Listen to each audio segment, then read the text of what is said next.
Assalamualaikum warahmatullahi wabarakatuh. Perkenalkan, nama saya Muhammad Najib Nasrullah dengan NIM 221910201106. Di sini saya akan sedikit mereview tentang materi. Yang pertama ialah pemahaman sistem bilangan beserta konversinya. Yang kedua adalah aljabar dan simplifikasi boolean. Yang ketiga ialah gerbang logika. Yang keempat SOP dan POS. Dan yang terakhir adalah peta Carnot. Materi yang pertama adalah sistem bilangan. Sistem bilangan sendiri adalah suatu cara untuk mewakili besaran dari suatu item fisik. Sistem bilangan menggunakan suatu bilangan yang mendasar atau basis tertentu, dan sistem bilangan tersebut dibagi menjadi 4 macam. Yang pertama adalah desimal, biner, oktal, dan yang terakhir adalah heksadesimal. Sistem bilangan yang pertama adalah sistem bilangan desimal atau biasa disebut dengan basis 10. Sistem bilangan ini seringkali digunakan dalam kehidupan sehari-hari. Sistem bilangan ini mempunyai 10 macam simbol bilangan, yaitu 0, 1, 2, 3, 4, 5, 6, 7, 8, dan 9. Untuk sistem bilangan yang kedua adalah biner atau basis 2. Biner sendiri adalah sistem bilangan yang terdiri dari dua simbol, yaitu 0 dan 1. Contoh bilangan biner adalah 1001. Bilangan tersebut dapat dikonversikan ke sistem bilangan desimal sebagai berikut. Nah, di sini kita dari 1001 biner tersebut kita bisa mendapatkan bilangan desimal yaitu 9. Perlu diperhatikan, dalam biner terdapat sebuah rumus. Untuk baris paling depan itu dapat diartikan sebagai 2 pangkat 0, yang mana jika baris depan adalah 1, maka 1 dikali 2 pangkat 0 akan menghasilkan 1, dan begitu seterusnya. Jadi semakin ke kiri maka pangkatnya itu semakin besar. Nah, untuk yang yang paling kiri itu sama dengan 2 pangkat 3, maka didapatkan 8. Untuk sistem bilangan yang ketiga adalah oktal atau biasa disebut dengan basis 8. Oktal sendiri adalah sistem bilangan yang terdiri dari 8 simbol, yaitu 0, 1, 2, 3, 4, 5, 6, dan 7. Contoh oktal sendiri adalah 1024. Ini bisa kita konversikan ke sistem bilangan desimal sebagai berikut. Seperti halnya tadi, di mana biner bilangan yang paling kanan adalah sama dengan 2 pangkat 2, 2 pangkat 0. Nah, karena oktal ini basis 8, maka bilangan yang paling depan atau yang paling kanan itu diartikan 8 pangkat 0 sampai ke kiri. Jadi semakin ke kiri maka pangkatnya itu semakin besar. Seperti halnya contoh di gambar tersebut, yang paling kanan sama dengan 8 pangkat 0. Nah, di sini ada 1022, maka 2 dikali 8 pangkat 0 yang menghasilkan 2. Sistem bilangan yang terakhir adalah heksadesimal atau bisa disebut dengan basis 16. Heksa berarti 6 dan desimal berarti 10.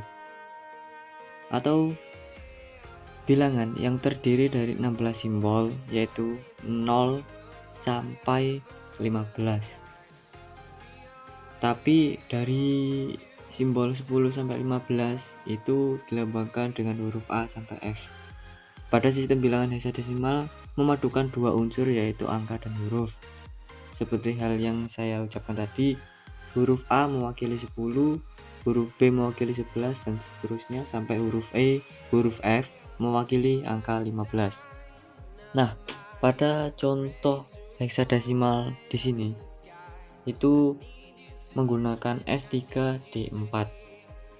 Jika kita mengonversikan ke sistem bilangan desimal, maka akan seperti ini.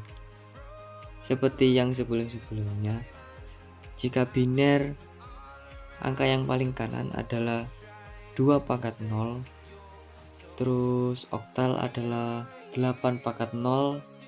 Nah, di heksa ini dikarenakan basis 16, maka angka yang paling kanan adalah 16 pangkat 0. Jadi di sini angka yang paling kanan adalah A, maka A dikali 16 pangkat 0 atau 10 dikali 1 yang akan dihasilkan 10.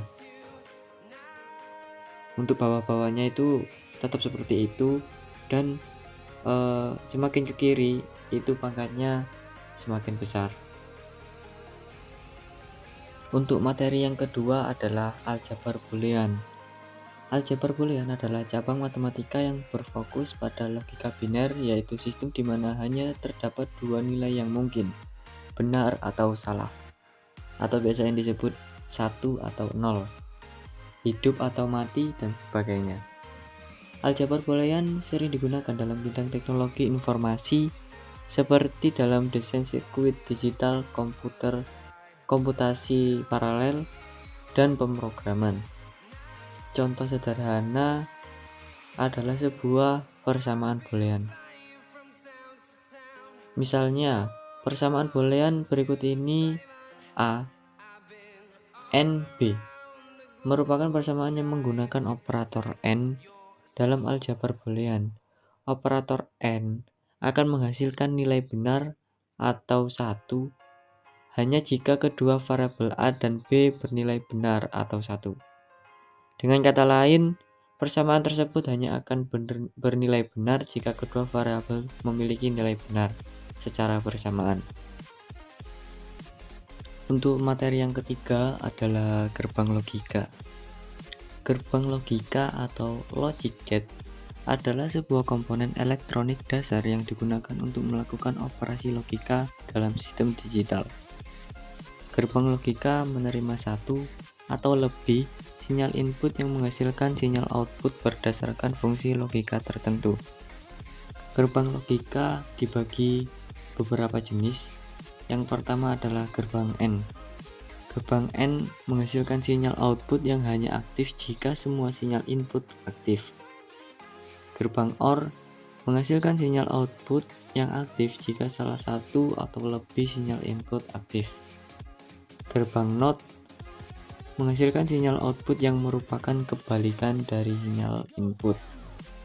Gerbang XOR menghasilkan sinyal output yang aktif jika sinyal input berbeda. Gerbang NaN menghasilkan sinyal output yang tidak aktif hanya jika semua sinyal input aktif. Gerbang NOR menghasilkan sinyal output yang tidak aktif jika salah satu atau lebih sinyal input aktif. Gerbang XNOR menghasilkan sinyal output yang aktif hanya jika sinyal input sama. Untuk materi yang keempat adalah SOP dan POS. SOP atau Sum of Products dan POS atau Product of Sums adalah dua bentuk ekspresi aljabar boolean yang digunakan untuk merepresentasikan fungsi logika dengan menggunakan gerbang logika. SOP adalah bentuk ekspresi yang terdiri dari penjumlahan atau OR dari beberapa produk atau N dari variabel boolean. Dalam bentuk SOP, fungsi logika tersebut dapat ditulis sebagai F ABC sama dengan B aksen kali C aksen plus B kali C aksen plus A B aksen kali C plus A B C. POS adalah bentuk ekspresi yang terdiri dari perkalian atau N dari beberapa penjumlahan atau OR dari variabel boolean.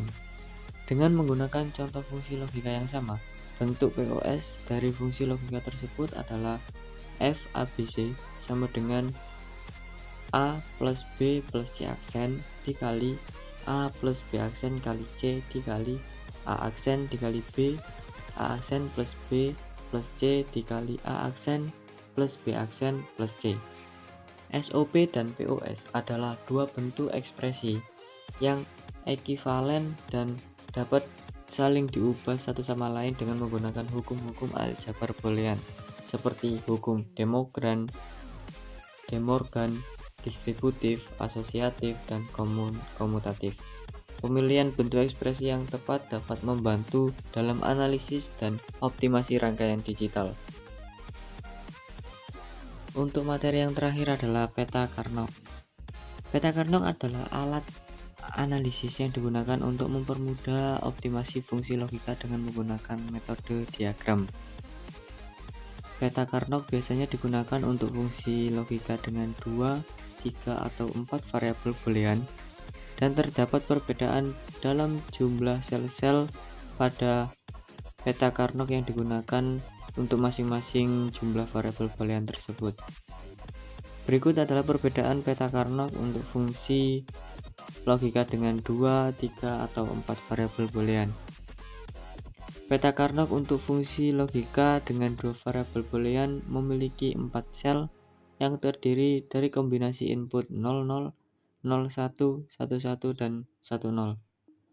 Peta Carnot ini biasanya digunakan untuk rangkaian sederhana yang terdiri dari 2 input. Peta Carnot untuk fungsi logika dengan 3 variabel boolean memiliki 8 sel yang terdiri dari input 000 sampai 1000. Peta Carnot ini digunakan untuk rangkaian dengan 3 input. Peta Carnot untuk fungsi logika dengan 4 variabel boolean memiliki 16 sel yang terdiri dari kombinasi input 0000 sampai 1000. Peta Carnot ini biasanya digunakan untuk rangkaian dengan 4 input atau lebih. Mungkin itu saja yang dapat saya sampaikan. Kurang lebihnya saya mohon maaf. Wassalamualaikum warahmatullahi wabarakatuh.